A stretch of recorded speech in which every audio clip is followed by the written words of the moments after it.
Damping क्या होती है? जब एसएचएम में जो हमने स्प्रिंग मास सिस्टम सीखा था या और भी किसी तरीके का ऑसिलेटरी मोशन हो या ऑसिलेटरी चार्जिंग हो, तो अभी सपोज ये एम मास और के स्प्रिंग कांस्टेंट, और अगर इसके ऊपर एक ड्रैग फोर्स भी लगे जो वेलोसिटी के डायरेक्टली प्रोपोर्शनल हो, तो के एक्स तो हो गई इसकी रिस्टोरिंग फोर्स, और इसके ऊपर एक और ड्रैग फोर्स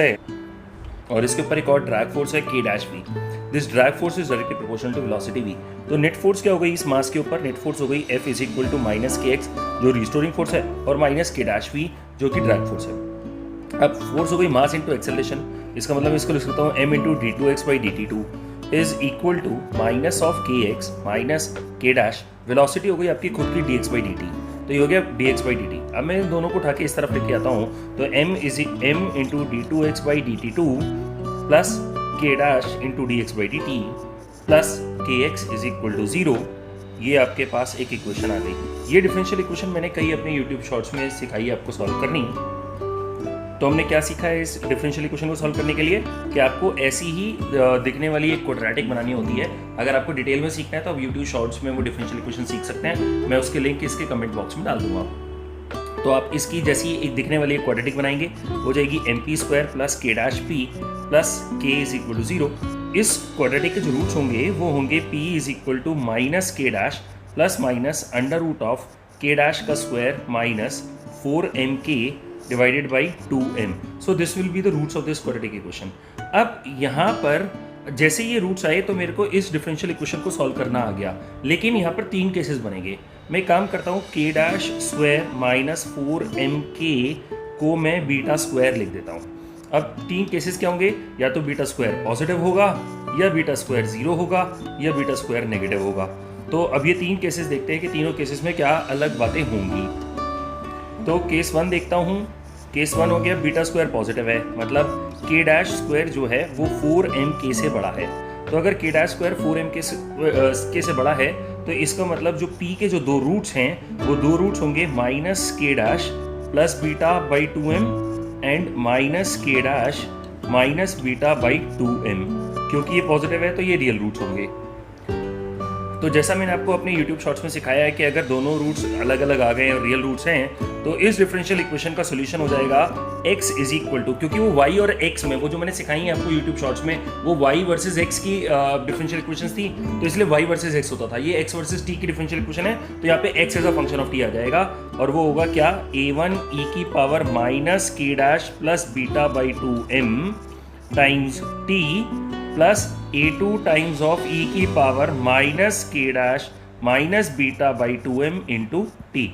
अब ध्यान से देखिए बीटा जो है ना वो के डैश से छोटा नंबर है। यहाँ पे देखिए बीटा जो है वो के डैश से छोटा नंबर है। ये देखिए ये बीटा जो है के डैश से छोटा नंबर है, तो इसका मतलब अगर बीटा के डैश से छोटा नंबर है तो इसका मतलब ये दोनों नंबर जो e की पावर में आ रहे हैं वो नेगेटिव नंबर्स हैं। तो इसका मतलब ये कैसी सी डैम्पिंग की इक्वेशन हो गई? ये देखिए ये हो गया a1 e की power minus alpha T a2 e की पावर माइनस बीटा टी। इसका मतलब ये कुछ इसकी अगर x वर्सेस टाइम का ग्राफ बनाऊंगा तो इसका x वर्सेस टाइम का ग्राफ कुछ ऐसा बनेगा। ऐसा बनेगा मतलब ये कि इसका मतलब ये ऐसा बनने का मतलब है कि ये एक बार इन्फिनिट टाइम में भी 0 तक नहीं पहुंच पाएगा और ये घटता चला जाएगा। इसका मतलब ये है कि ये ओवर डैम्पिंग कहलाती है। ये क्या कहलाती है? Over damping. ओवर डैम्पिंग मतलब अगर मैंने स्प्रिंग को ऐसे केस में अगर स्प्रिंग को मैं एक्सट्रीम पोजीशन पर ले जाके छोड़ देता हूँ तो वो इनफाइनाइट टाइम पे भी अपने mean position x is equal to 0 तक नहीं आ पाती। धीरे धीरे धीरे धीरे ये यहीं पर आके रुक जाती है। तो ये इतनी ज़्यादा डैम्पिंग है कि इस पोजीशन को मीन पोजीशन को क्रॉस करना तो छोड़िए, ये यहाँ तक भी नहीं आ पाती। So this is known as over damping. तो केस 2 देखते हैं। केस 2 में अगर से सपोज के डैश स्क्वायर जो है वो 4kmk इक्वल हो जाए, मतलब बीटा स्क्वायर 0 हो जाए। तो अगर अब ये बीटा स्क्वायर 0 हो गया तो आप यहाँ पे देखिए अगर ये वाला पोर्शन जो बीटा स्क्वायर है वो 0 हो गया तो इसका मतलब जो p के जो 2 रूट्स हैं वो दोनों रूट्स माइनस के डैश बाई 2m हो जाएंगे, क्योंकि प्लस माइनस वाला पोर्शन जो है वो 0 हो जाएगा।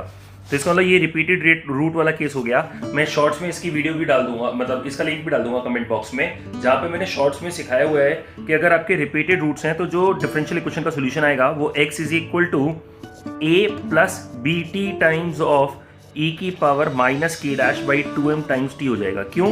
क्योंकि ये देखिए यहाँ पे ये t जो है न्यूमरेटर में तो यहाँ पर ये देखिए, क्योंकि ये वाला पोर्शन जीरो हो गया, रिपीटेड रूट्स हो गए, तो ये जो डिफरेंशियल इक्वेशन है जिसके करस्पॉन्डिंग मैंने क्वाड्रेटिक बनाई थी, उस डिफरेंशियल इक्वेशन के माइनस के डैश बाई 2m जो है, ये उस क्वाड्रेटिक के माइनस के dash by 2m repeated root हो गए, तो a plus B T times of minus के डैश बाई 2m टी, ये क्रिटिकल डैम्पिंग की इक्वेशन हो गई। इसका ग्राफ भी कुछ ऐसा सा ही दिखेगा कि घटता चला जा रहा है x वर्सेस t, लेकिन कभी जीरो पे नहीं आ पा रहा। ये ओवर डैम्पिंग का लास्ट केस है, अंडर डैम्पिंग की तरफ पहुंचते हुए। तो ये हो गई क्रिटिकल डैम्पिंग की इक्वेशन, ये हो गई क्रिटिकल डैम्पिंग की कंडीशन, ये हो गई ओवर डैम्पिंग की कंडीशन, ये हो गई ओवर डैम्पिंग की इक्वेशन, और ये हो गई ओवर डैम्पिंग का ग्राफ। अब आ जाते हैं हम सबसे बेहतरीन कंडीशन पे, जो कि फेवरेट है आईआईटीज का भी, case 3, under damping. Under damping कब होगी? अगर बीटा स्क्वायर नेगेटिव हो जाए तो अगर बीटा स्क्वायर लेस देन 0 हो, मतलब के डैश स्क्वायर अगर 4km से छोटा हो, तो इसका मतलब ये जो P में जो क्वाड्रेटिक बनी थी, अब इसके रूट्स जो हैं वो कैसे रूट्स आने लगेंगे? Complex roots. तो इसका मतलब बीटा स्क्वायर नेगेटिव है, तो मैं एक काम करता हूँ, मैं लिख देता हूँ beta square is equal to minus of some gamma square. मुझे नहीं पता है ये कौन सा नंबर बनेगा, जो भी बनेगा, क्योंकि ये नेगेटिव है मैं माइनस गामा स्क्वायर लिख देता हूँ। अब गामा मेरा रियल नंबर हो जाएगा, क्योंकि बीटा स्क्वायर में बीटा इमेजिनरी नंबर था, क्योंकि बीटा स्क्वायर लेस देन 0 है अंडर डैम्पिंग के केस में। तो इसका मतलब अब मैं कह सकता हूँ कि ये जो P के जो दो रूट्स हैं, ये वाले, ये दो रूट्स हो जाएंगे P के, वो जो क्वाड्रेटिक बनी थी उसके जो दो रूट्स हो जाएंगे वो हो जाएंगे माइनस के dash plus minus gamma iota divided by 2m। वहाँ पे जो गामा स्क्वायर है वो हो जाएगा 4km माइनस के डैश का स्क्वायर। ये इसका रिवर्स हो जाएगा, ये के डैश का स्क्वायर माइनस 4km था इस क्वाड्रेटिक में, तो 4m के माइनस के डैश स्क्वायर, क्योंकि मैंने बीटा स्क्वायर को माइनस गामा स्क्वायर लिख दिया है। अब इससे होगा क्या, जैसे ही आपको पता लगा कॉम्प्लेक्स रूट्स हैं, तो ये भी मैं कमेंट बॉक्स में इसका भी यूट्यूब शॉट डाल दूंगा जिसमें मैंने सिखाया कि अगर कॉम्प्लेक्स रूट्स हो तो इक्वेशन आप डायरेक्टली लिख सकते हो, x is equal to a sine gamma T plus five times of e की पावर माइनस के dash by 2m t। So ये हो गई आपकी इक्वेशन। एक और यूट्यूब शॉट में मैंने आपको ग्राफ सिखाया है किसका, fx टाइम साइन x का। तो देखिए ये तो हो गया आपका fx, ये तो हो गया आपका एम्पलीट्यूड, और ये हो गया साइन x। तो इसका मतलब ये अंडर डैम्पिंग की इक्वेशन कंडीशन ये हो गई अंडर डैम्पिंग की। और अगर इसका ग्राफ देखेंगे तो मैं a साइन माइनस के डैश बाई 2mt और minus a sine minus a dash by 2mt को डॉटेड बना लूंगा। ये ग्राफ सिखाया है मैंने, इसका YouTube शॉर्ट भी मैं कमेंट बॉक्स में उसका लिंक डाल दूंगा, आप देख सकते हैं कि कैसे fx इंटू साइन एक्स का ग्राफ प्लॉट करते हैं, और इसके बीच में मैं साइन एक्स को प्लॉट कर दूंगा। तो इसका मतलब ये अंडर डैम्पिंग की इक्वेशन दिखाई देगी, जहाँ पे कि SHM की इक्वेशन जैसी ही इक्वेशन है, लेकिन इसका एम्पलीट्यूड छोटा होता जा रहा है, घटता जा रहा है, और धीरे धीरे ये डैम्प कर रहा है। तो अंडर डैम्पिंग कब होती है? जब बहुत स्लोली डैम्पिंग होती है। ये उसका ग्राफ होता है, ये उसकी इक्वेशन होती है, ये इसकी कंडीशन होती है अंडर डैम्पिंग की। तो अंडर डैम्पिंग हो गया a e की पावर माइनस के dash t by 2m sine of gamma t plus 5। ये हमने कहाँ से निकाला? ये हमने इस वाली ग्राफ से ये इक्वेशन बनी, डिफरेंशियल इक्वेशन। इस डिफरेंशियल इक्वेशन को सॉल्व करना मैंने तुम्हें सिखाया हुआ है। जितने भी नेसेसरी लिंक्स हैं वो सारे आपको कमेंट बॉक्स में मिल जाएंगे। Thank you.